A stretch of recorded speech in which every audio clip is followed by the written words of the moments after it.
예, 오늘은 휴직 신고에 대해서 말씀드리도록 하겠습니다. 자, 휴직이 발생했을 때 먼저 국민연금 국민연금은 납부 예외로 신청을 한 거죠.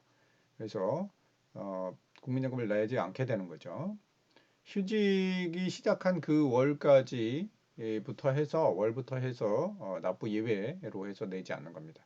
건강보험은 납부 유예라고 해서 내지 않는 게 아니라 복직 후에 다음 달부터 건강보험료 이렇게 해서 내게 되는 겁니다.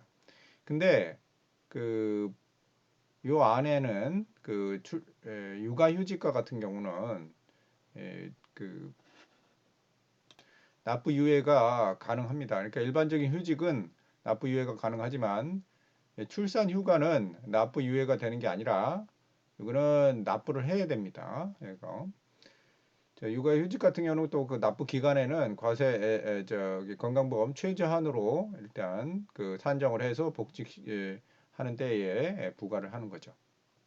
질병휴직 같은 경우는 50% 감면이 있고, 자, 고용산재는 근로자 등 휴직 신청을 해야 됩니다. 신청을 해야만 산재보험료가 부과가 되지 않고 고용보험료가 부과가 되지 않습니다. 만약에 그 휴직 기간에 일종의 그 급여가 일부라도 있다 그러면 그래도 그 기간에 그 고용보험료는 부과되지 않고 나중에 정산시에 다음 연도 3월이죠. 그때 부과되도록 하는 그런 구조입니다. 보수총액 신고나 보험료 신고에 의해서. 복직 시에는 국민연금은 납부 재개 신고를 해야 되는 거고요. 그래서 복직 하면 그 다음 달부터 국민연금을 내게 되는 거죠. 건강보험도 납부 고지 이후에 해지 신청을 하고요. 역시 그 복직 후에 그 다음 달부터 건강보험료를 내게 됩니다. 고용산재는 사전에 휴직 신청을 할 때에 그 휴직 기간에 대해서 보고를 하죠. 휴직 신청서에. 그 기간의 종료일이 예상대로 그대로 돼가지고 복직을 하게 되는 경우라면 별도 신청을 하지 않습니다.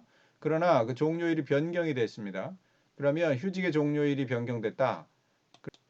변경에 대해서 신고를 한 다음에 하는 그런 복직 신고의 패턴이 되겠습니다.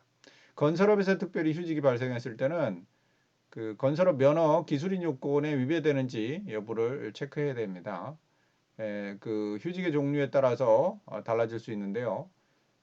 육아기 근로시간 단축이라든가 육아휴직 뭐 이런 쪽으로 들어가면 예외 요건이 돼서 문제가 없지만 그 외 일반 휴직이 기술인 요건에 부합되지 않는 인력을 갖추게 되면은 그런 부분에 대한 사전 대비를 해야 되겠죠. 또 입찰 시에도 기술인 요건이 필요하니까 입찰 전까지는 기술인 요건을 갖춰야 되겠습니다. 이상입니다. 추가한 예가 있죠? 예, 이상입니다.